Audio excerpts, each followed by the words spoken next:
as we're learning, as we're sort of doing our growth and getting educated, it's doing that in a thoughtful way and sort of knowing the downside risks of anything that you're getting involved in and knowing that everything has risks. The biggest aha moment was having the learning payoff and sort of getting into some of these opportunities and having a deal go full cycle and sort of gaining the benefits of the work you put in and the homework and some of that due diligence. While it's important to do your due diligence and learn, and if you want to do it at a level where you're going to feel especially safe to do it at, yes, take courses, find a mentor, find a coach. All those things are invaluable. If they've done well, if they're experts at their craft, they're not going to necessarily brag about it, but it's very clear in their track record just how well they've done, how serious they are, and we get painfully into due diligence. Welcome to the Real Estate Masters podcast, where we bring you the top real estate investors in the country. If you also want to be in the top 1%, you are in the right place. Listening to podcasts like this is exactly what helped me to scale my real estate investing business to 7 figures, flip over 1,000 houses, and more importantly, step out of daily operations of my business over a decade ago so I could start and grow other businesses. So get ready to learn from the best and start building a business that works for you and not the other way around. Enjoy.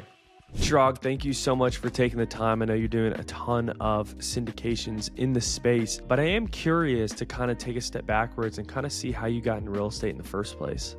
Yeah, no, sounds good. So yeah, I'm an emergency medicine doc out in Maryland by training. And so my wife and I were a little bit risk averse when it came to putting all of our retirement savings, just into the typical 401k, 403bs that, now sort of refer to as money jail, where it's locked up and you don't get to enjoy it until you're almost too old to enjoy it in a lot of ways. And so what we did was anytime we had some spare cash lying around, we put it down as a down payment on a home. And so, every few years, it was something small, a townhome, a condo, but we'd save up enough to where we could buy sort of another home. And that was going to be, in addition to the retirement plan, sort of live off some of that cash flow. And we got a healthy sort of active portfolio going after a decade or so. Awesome. And then what was your life like before, getting into investing?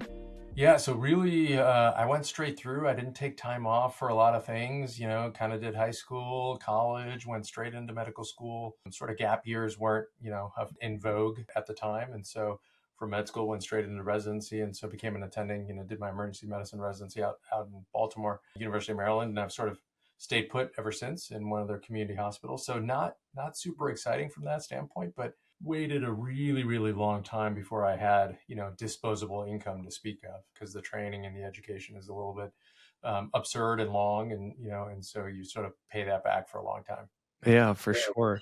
And then for the people listening, like, what does your business look like today? What does the investing portion look like today? Yeah, so today definitely still have a little bit of an active portfolio and enjoy that. And, again, the properties that we've sort of had, they've been paid off over a decade plus now by folks that live there, by our tenants, which is great. We had a ton of equity in them. And so we 1031 a couple of the properties actually from long-term rentals into short-term rentals down in Florida. And so we're doing a couple of Airbnbs down there, and those have been really great. Each one of them has probably 10x the cash flow that I was doing as a long-term rental, which is great. And so, and again, it's with that same initial sort of down payment. We haven't put a whole lot more in there. And that's sort of, I think, as you talk about sort of the ability to grow your wealth through real estate, and, it really just kind of compounds the longer you're sort of in the game, so to speak. And then we said, look, we have a lot of active portfolios. It is time, there is considerable sort of management. And even if you have property managers, you've got to manage the managers. And so, we said, look, let's step back and get a little bit more passive. And probably since 21, we've been doing a ton of passive real estate and syndications and lots of different asset classes so that we're appropriately diversified. But yeah, that's been great. It's sort of let us be sort of hands off. Want to get motivated sellers that nobody knows about? Introducing 10X TV. If you want to create credibility in your market, find deals that nobody else knows about, and crush your competition, you need to check into TV commercials. It is the new buzz in the real estate investing industry since we introduced it several years ago. I've been using TV commercials myself for the last 12 years and it's absolutely crushed it. So if you want to learn how to get on TV and to do something that little to no people are doing right now, go to claimmymarket.com. Again, that's claimmymarket.com. We usually only work with 2 investors per market, so if you're interested, reach out to us and book a call to see if you can claim your market before anybody else does. Now back to the show. What was the main problem that you were trying to solve professionally or personally when getting into real estate?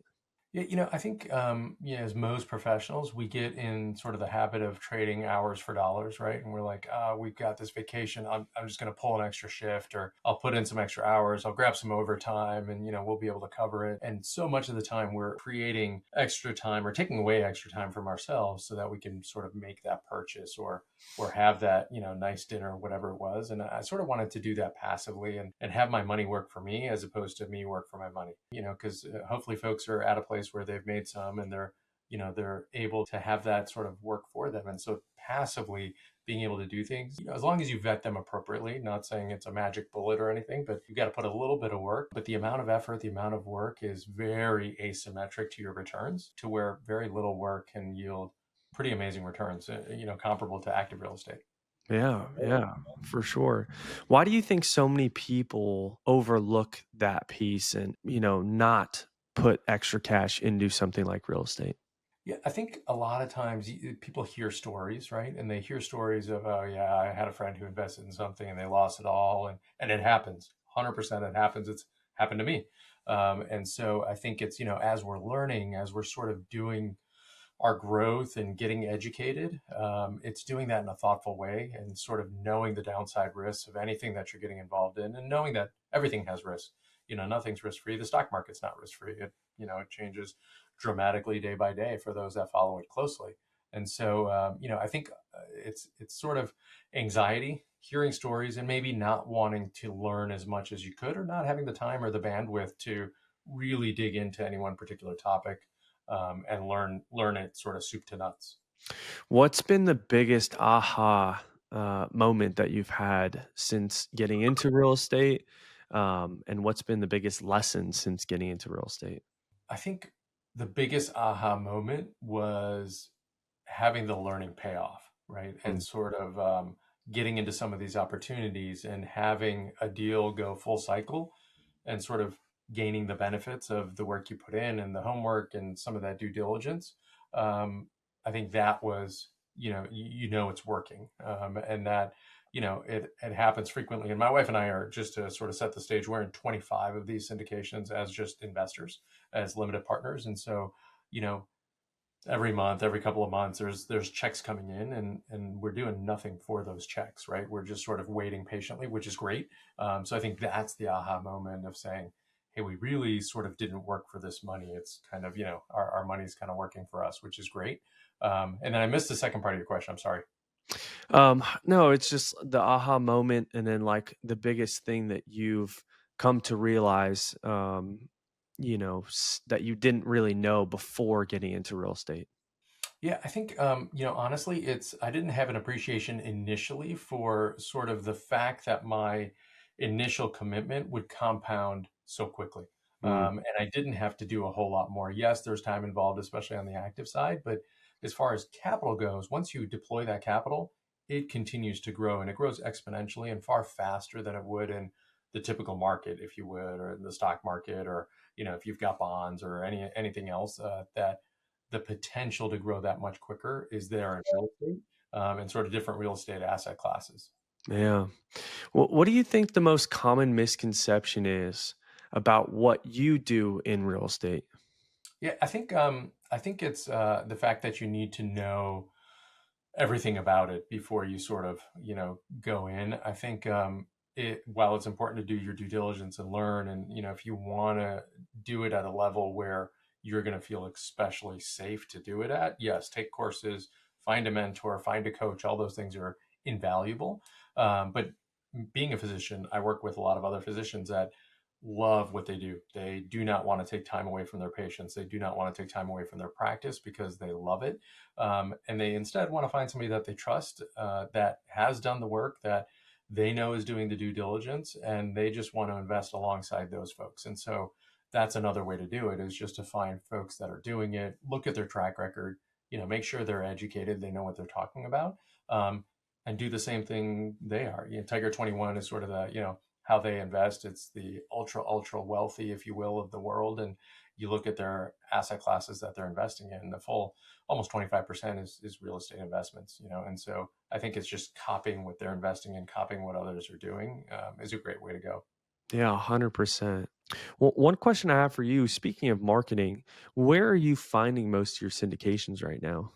So a lot of times what we've done is we've been able to sort of bring large amounts of capital to sponsors. And so we're at a point now where really great sponsors are actually reaching out to us, and asking us to partner with them because they know we're able to bring in, several $1 million per deal. And so that deal flow has been tremendous.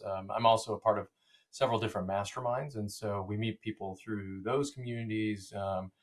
Sort of abundance-minded folks that are like-minded, and want to put together really nice opportunities for our colleagues, our friends, our family members, and so it's been a really great way to connect with partners. Yeah, and then of course, being in the doctor space, I'm sure there's a lot of people with money to invest.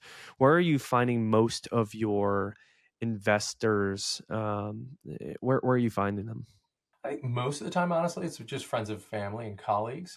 We tend to partner with a lot of other physicians, and they will sometimes reach out and hear about our deals. They'll get some of the returns, and they'll say, "Hey, I want to bring some friends," and we're like, "Great," And so that's sort of how it started, very grassroots. And I was doing this, and people were like, "Hey, what are you investing in?" And I'd tell them who and what deals, and they would jump in too. And I said, once we got 10, 15, 20 of us together, I was like, we could probably get better terms. And so then we would go to the sponsors and say, hey, look, we'll invest 2 million, 3 million, 4 million, whatever it is. Can you get us nicer terms as a result? And so a lot of times we're able to get much better terms for all of us collectively, power in numbers, so to speak, Yeah. and better returns, which has been, yeah, it's been great. Yeah, I love that. What mistakes do you often see investors make uh, in the syndication space that you think could be really easily avoided? Yeah, I think it's phone a friend, I would say. If you're looking at a deal, and the numbers look great, and everyone has fancy pitch decks, and they're throwing them into AI and making them look, all sorts of sizzle stats here and there, and a lot of them are real, but a lot of them are sort of, you got to look past the numbers a little bit. You got to vet the operator, then you vet the deal, and so really important. We always say bet on the jockey, not the horse, and if you've got a good operator, they can take a bad deal and still make it do okay. Whereas if it's a poor operator, even a deal, a really great deal in a poor operator's hands sometimes doesn't go well.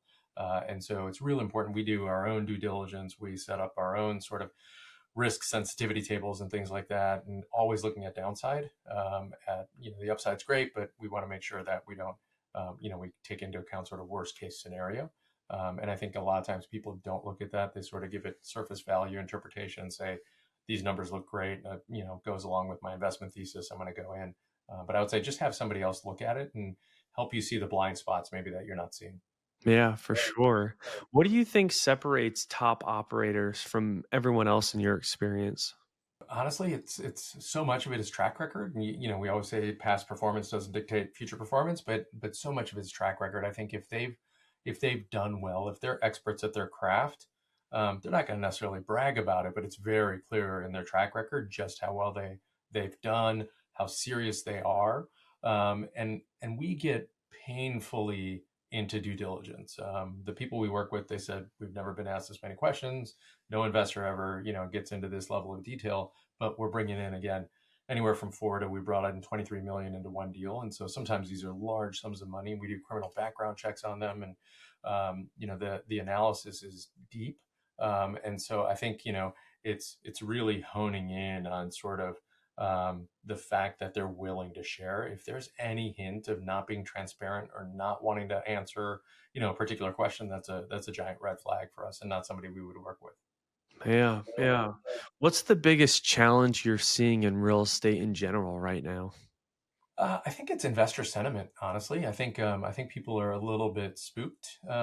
Just given, especially multifamily. Let's say it's had a rough couple of years with the interest rates spikes that happened.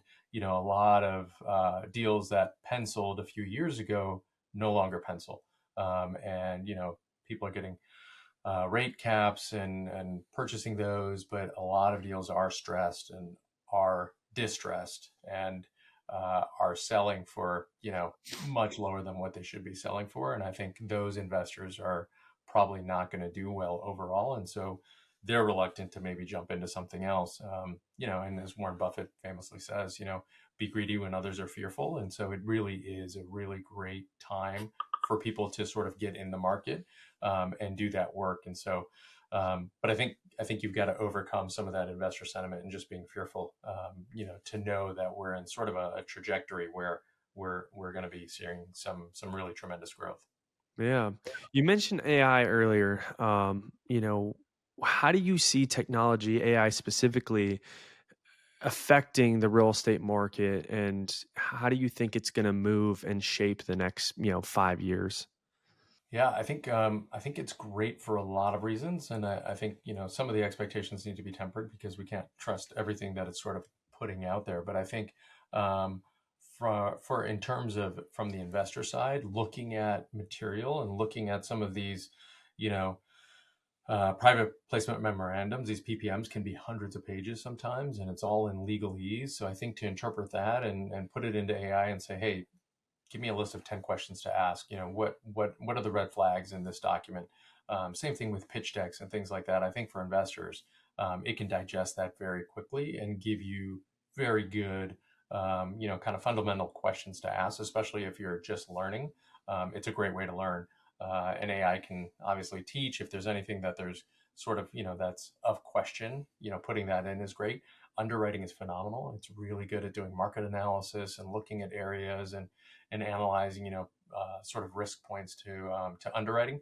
Always need sort of a human eye to go over it, but it can at least focus you on sort of the things to look at. So in that sense, it's made light of some of that work. Yeah, 100%. The word success to me is very interesting. I feel like a lot of people define it differently. They look at it differently. They measure it differently. How do you define the word success in your life? How do you measure it, and how do you strive for it every day?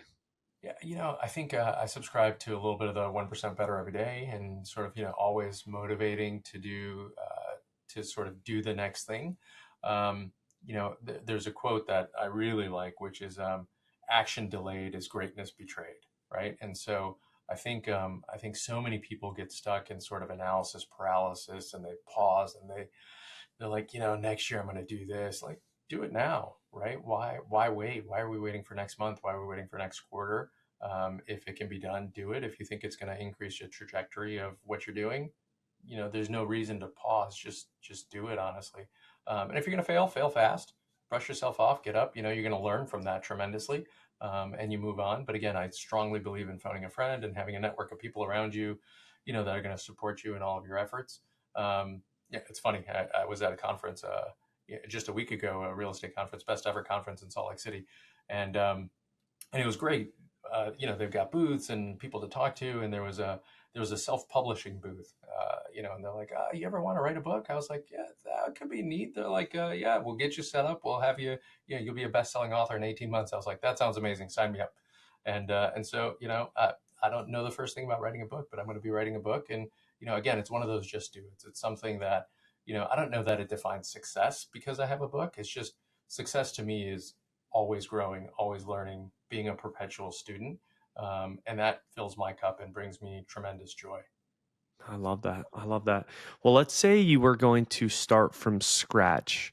The properties that you have, the business, syndications, everything goes away. You get to keep all the knowledge that you've learned over the years. If you were going to try and get back to where you are now, what would you focus on first? It's a really good question. I think given everything that I've done and learned, um, I would say honestly, I would probably focus on doing more of the passive because it's a quicker wealth builder than the active real estate. And so, as long as you do it intelligently, there's ways to do it non intelligently, but there are opportunities out there that can rapidly multiply capital very quickly if that's what folks are looking for. Depending, some people want to go a little bit safer and just have more of a long stretch, and then active makes sense. But I think most of the folks that I talk to now are looking for sort of short holds, rapid multiples of their equity. And passive, I think, is probably a quicker path to getting there. Yeah, I love that. Who has been the biggest influence for you in this space? Honestly, it's been some of the masterminds that I've been in, and those have been great. I belong to a couple of different physician masterminds, and I took a course. Zero to Freedom is the name of the course, and that's put on by Kenji and Leite, and that's more on the active real estate side. But it taught me how to 1031 my long-term rentals into Airbnbs. It taught me how to, go from sort of being a limited partner to the general partner side of things, and helping to actually put on these opportunities for other investors and negotiate better terms from sponsors. And then Raise Masters is another one, which is with Hunter Thompson's group, to sort of learn the art of putting together these deals and syndications, and talking to SEC attorneys and CPAs about some of the intricacies involved.